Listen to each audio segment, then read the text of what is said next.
Hi there! Today's lesson is 10.1a Pythagorean Theorem. The Pythagorean Theorem only works for right triangles. The two sides that make up the 90-degree angle are legs A and B. It doesn't matter which is which. The longest side, which is the diagonal side, is always leg C, and it's called the hypotenuse. The Pythagorean Theorem states that a squared plus b squared always equals c squared. So if you have an unknown leg or an unknown side of a right triangle, you can always solve it for that missing side using the Pythagorean Theorem. Let's give it a try with an example. Here we have a triangle that's made up from the following 3 points. It's asking for the length of the hypotenuse. So I'm going to plot the points. There's 1, 2, 3. Now if I connect them, the two sides that make the 90-degree angle, you can easily count the units. This is 8 and 5. But if I draw the hypotenuse, because it's diagonally through the units here, I can't just count them. I'm going to have to solve for that missing side.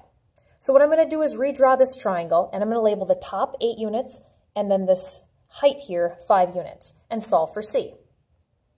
So here I've redrawn the triangle. 5 units high, 8 units long, and we're looking for the diagonal side. So I'm going to start by setting up the Pythagorean Theorem. I know sides A and B are the two sides that make the 90-degree angle, 8 and 5. It doesn't matter which is which.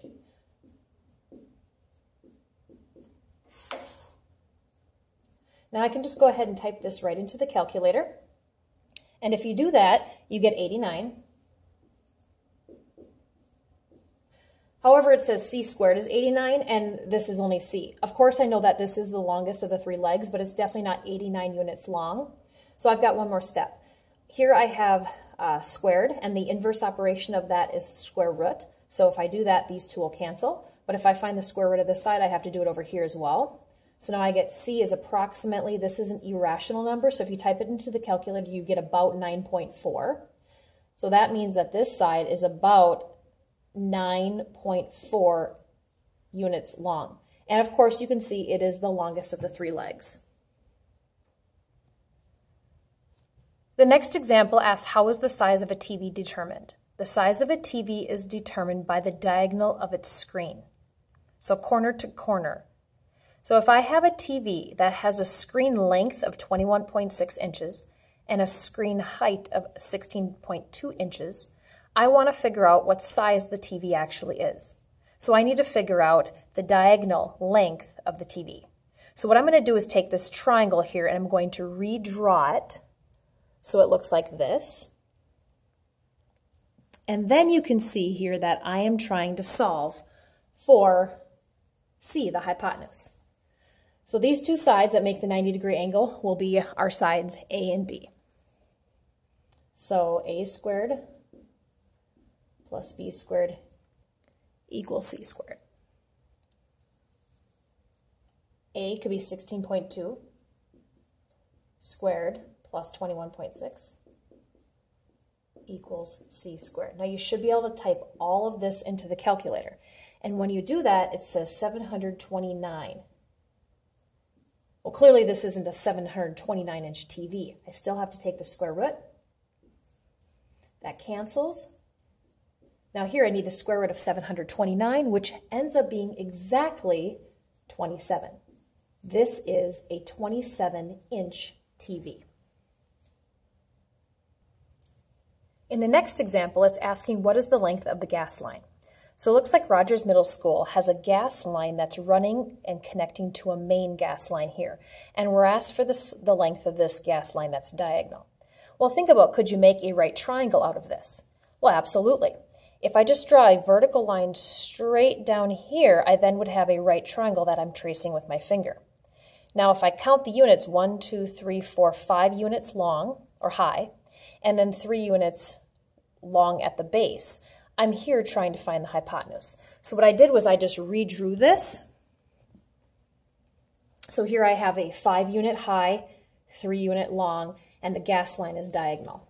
So you can see that I'm actually trying to find the C value, the hypotenuse. So let's put the numbers into the Pythagorean Theorem. And of course, A and B are 5 and 3.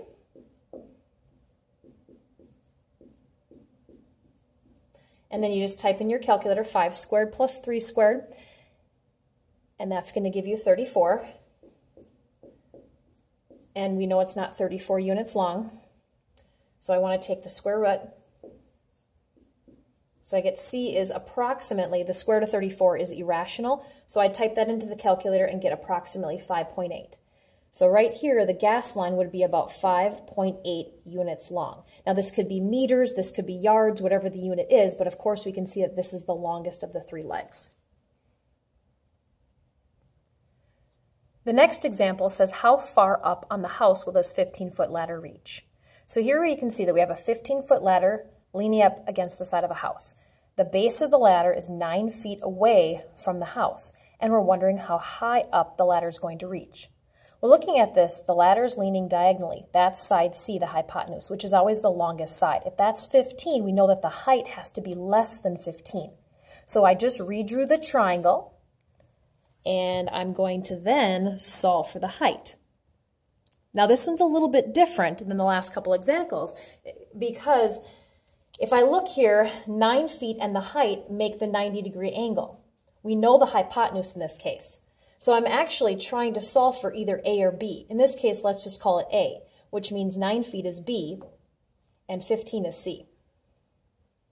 So writing the Pythagorean theorem again, and then I'm going to plug in the numbers. A, I don't know, so I'm going to still call it A squared. B is 9. C is 15. Now I'm going to use my calculator to evaluate. 9 squared I know is 81, and 15 squared is 225. So my goal here is to solve for the A. So I'm going to do it like I would solve any other equation. Minus the 81.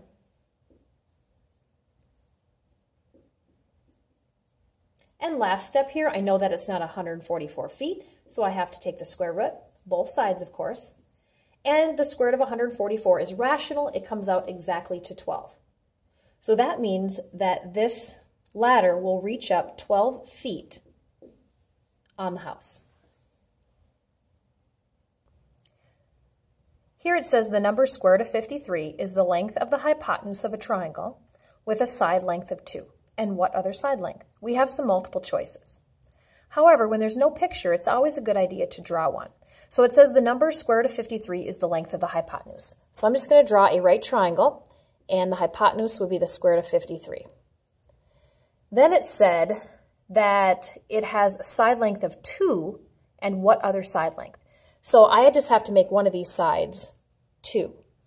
And then here I'm trying to solve for the other missing side length. So let's get going with this. Being that these two sides are the 90-degree angle, then this has to be A or B. In this case, let's just call this B, and we'll call this one A, since we used A last time. So I'm going to set this up to solve. A would be 2. Don't forget to square it. B we don't know. And then C would be the square root of 53 squared.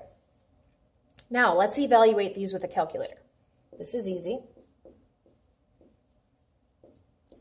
Now try typing in square root of 53 squared. It's interesting because the calculator will say 53. But think about it. Remember, a square root and squared are inverse operations, so they actually cancel each other out, leaving you with 53. Now I'm going to keep solving. Of course, square root now, inverse operations, they cancel each other out.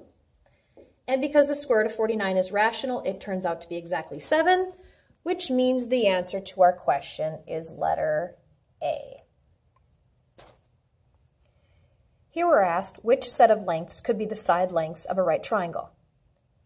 Remember, the side lengths of a right triangle must be that the a squared plus the b squared always equals the c squared. The Pythagorean theorem has to be true. Well, if you look at the answer choices here, you'll see that even in this first one, the 8 and 5 would be A and B, but 10 would be the side C. In the second example, the longest leg is 41, that's side C, where 9 and 40 would just be sides A and B. Now the correct answer to this is actually B, and let me show you why. 41, 9, and 40 will make a right triangle. of these three sides, 41 would be the hypotenuse because it's the longest leg, which means this would be 9 and then this one would be 40. Now, the Pythagorean theorem has to be true. So that means that the a and the b here, if you square them, it has to equal c squared. So let's give it a try and see how it works. A and b, 9 squared plus 40 squared, has to equal 41 squared. So you're just testing it just with a calculator. And if you take this in the calculator and you evaluate it, you end up with 1,681. If you take this in the calculator and evaluate it, it's 1,681. And because the a squared plus the b squared actually does equal c squared, this is true, therefore this makes a right triangle. Here's our next question. The following equation shows the area of a square with side lengths of 4x. Solve the equation for x when the area is 100. So here is our equation. What we want to do is take the number 100, since it's the area, and plug it right in here for area. And then we can go ahead and solve for x. So if I do that, I get something like this here. I'm just plugging in simply the 100 for the area. Now you're going to see that I wrote it up here twice. And the reason for that is because there are two different ways of doing this. One way. I'm solving for x. So I could get rid of the squared by doing the inverse operation, which is finding the square root. But then I have to do it to this side as well. So that will cancel the squared, giving you 4x. Here, the square root of 100 is just 10. Now if I divide by 4 here, and if I divide by 4 here, I get 10 fourths, which simplifies to 5 halves. Now, the answer choices, you'll see, have a plus and a minus in front of them. That means positive and negative. So when I solve this, even though I'm seeing the answer is 5 halves, think about x could be positive 5 halves because if I take 5 halves and square it, I get a positive answer. But it could also be negative 5 halves because if I take negative 5 halves squared, which means negative 5 halves times negative 5 halves, I also get a positive answer. So really, x could be positive 5 halves or negative 5 halves. Okay, now I'm going to solve it a different way. Here, knowing the exponent rules, I could simplify this and take 4 to the second power, and then take x and raise it up to the second power. And with that side being simplified, if I go ahead and rewrite this, I can then solve for x. Here, divide by 16.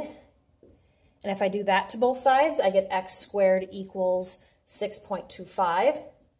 Then I'd have to take the square root to cancel the squared. And then the square root of 6.25 is actually 2.5. It's actually equal to exactly 2.5. But of course, it would be positive or negative 2.5. And you can see that these two are equivalent. So therefore, the answer is going to be D.